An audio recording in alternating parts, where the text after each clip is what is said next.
രോഗങ്ങൾ മൂലം അവശരായി കഴിയുന്ന മനുഷ്യർക്കൊപ്പമാണ്. വിദേശത്തെ നല്ല ശമ്പളമുള്ള ജോലി വേണ്ടെന്ന് വെച്ചാണ് യൂനുസ് നിരാലംബരായ മനുഷ്യർക്ക് ആശ്രയമാകുന്നത്. പ്രതിഫലമൊന്നും ആഗ്രഹിക്കാത്ത ഈ ദൗത്യത്തിൽ യൂനുസിനോടൊപ്പം നിരവധി വിദ്യാർത്ഥികളുമുണ്ട്.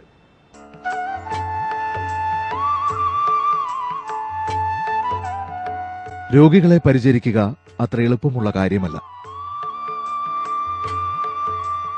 രോഗികളായ മാതാപിതാക്കൾക്കും വൃദ്ധജനങ്ങൾക്കും നേരെ യുവതലമുറ മുഖം തിരിക്കുന്ന ഈ കാലത്ത് ഒരു യുവാവും അവന്റെ സുഹൃത്തുക്കളും രോഗികൾക്കായി ജീവിക്കുകയാണ്.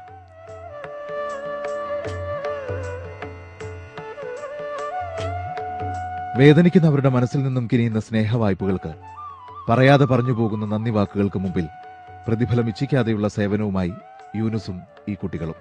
ഭാവിയിൽ ഇത് നമുക്കും സംഭവിച്ചു പോകുമല്ലോ എന്നുള്ള ഒരു പേടി, അത് ആലോചിച്ചപ്പോഴാണ് ഇങ്ങനെ നമ്മളെ സമയവും ആരോഗ്യവും ഇങ്ങനെയുള്ള ആൾക്കാരെ കണ്ടെത്തി അവർക്ക് വേണ്ടി എന്തെങ്കിലും ചെയ്താൽ ഈ ഒരു കോൺസെപ്റ്റ് മാറ്റിയെടുക്കുക എന്നുള്ള ഒരു ചിന്താഗതി, സമൂഹത്തിൻ്റെ ചിന്താഗതി മാറ്റാൻ. രോഗം സൃഷ്ടിച്ച വേദനകൾക്ക് പുറമെ അനാഥത്വം കൂടി അനുഭവിക്കേണ്ടി വന്ന അയൽവാസിയുടെ ദുഃഖമാണ് രോഗികൾക്ക് താങ്ങാവാൻ കൊയിലാണ്ടിക്കാരൻ യൂനുസിനെ പ്രേരിപ്പിച്ചത്. ചെറിയ സഹായം അദ്ദേഹത്തിന് എത്തിക്കുന്നതിനൊപ്പം ക്ലേശിക്കുന്ന മറ്റുള്ളവർക്ക് വേണ്ടിയും പ്രവർത്തിക്കാൻ തുടങ്ങി. കോളേജ് വിദ്യാഭ്യാസ കാലത്താണ് യൂനുസ് സേവന സന്നദ്ധനായത്. കയ്യിൽ പണമില്ലാതായപ്പോൾ ബസ്സുകളിൽ കയറി പിരിവ് നടത്തി. ആദ്യം സംശയത്തോടെയാണ് യൂനുസിന്റെ പ്രവർത്തനങ്ങളെ എല്ലാവരും വീക്ഷിച്ചത്. നമ്മൾ ഈ കൈ കൊണ്ട് നമുക്ക് ചെയ്യാം, മനസ്സ് മതി എന്നത് വിളിച്ചയച്ചിറങ്ങി, പൈസ വേണ്ട എന്നുള്ളൊരു ചിന്താഗതി ഉണ്ടായിരുന്നു. ആ സമയത്താണ് ഒരു പെയിന്റിംഗ് തൊഴിലാളി വീണ് നട്ടലിന് ക്ഷതം സംഭവിച്ചത്. അപ്പോൾ അദ്ദേഹത്തിൻ്റെ ഏറ്റവും വലിയ ആവശ്യം ഒരു വാട്ടർ ബെഡായിരുന്നു. ആ വാട്ടർ ബെഡ് വാങ്ങണമെങ്കിൽ പൈസ വേണം. അന്ന് ആദ്യമായിട്ട് പൈസൻ്റെ ഇമ്പോർട്ടൻസ് മനസ്സിലായി. കയ്യിൽ പൈസ ഇല്ല. അന്ന് ഞാൻ ഫറൂഖ് കോളേജിൽ MBA സ്റ്റുഡൻ്റ് ആയിരുന്നു. അപ്പോൾ ഞങ്ങൾ ബസ് സ്റ്റാൻഡിൽ പോയി. ബസ്സിൽ കയറിയിട്ട് ഞാൻ പറഞ്ഞു, ഇങ്ങനെ ഒരു സഹോദരൻ വീണിട്ടുണ്ട്, അയാളെ സഹായിക്കാൻ വേണ്ടിയിട്ട് നമ്മൾ പൈസ എടുക്കണം. അപ്പോൾ ബസ്സിന് മുമ്പിലിരുന്ന ഒരു സ്ത്രീ, ആ സ്ത്രീ പെട്ടെന്ന് പ്രതികരിച്ചു. നല്ല ആരോഗ്യമൊക്കെ ഉണ്ടല്ലോ, നയിച്ച് ജീവിച്ചപ്പോൾ ഇങ്ങനത്തെ തട്ടിപ്പായിട്ടൊക്കെ നടക്കണമെന്ന് ചോദിച്ചു. അത് കേട്ട് ബസ് മൊത്തം ചിരിച്ചു.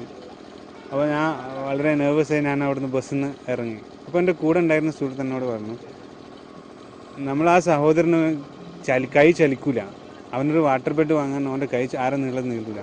നമ്മളെ കൈ നീണ്ടിട്ടില്ലെങ്കിൽ അവൻ്റെ കുടുംബം പട്ടിണിയാണ്, അവനൊന്നും കിട്ടില്ല. അപ്പോൾ അവന് വേണ്ടി ചലിക്കേണ്ടത് നമ്മളെ കൈകളാണ്, നമ്മൾ ചലിച്ചാൽ മതിയോ.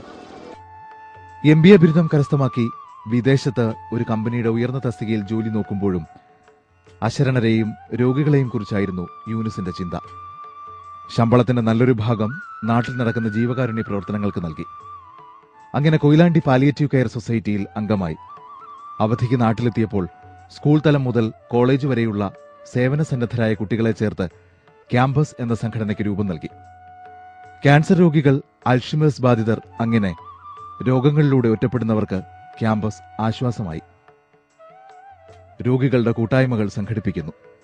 ഇത് അപകടങ്ങളിൽ നട്ടെല്ലിന് ക്ഷതം സംഭവിച്ച് ചലനശേഷി നഷ്ടപ്പെട്ടവരുടെ ഒരു കൂട്ടായ്മയാണ്. ഇനി യൂനുസ് തിരികെ ജോലിക്ക് പോകുന്നില്ല. അവധിക്ക് നാട്ടിലെത്തി ഒരുക്കിയ ഈ കൂട്ടായ്മയുമായി മുൻപോട്ടു പോവുകയാണ്.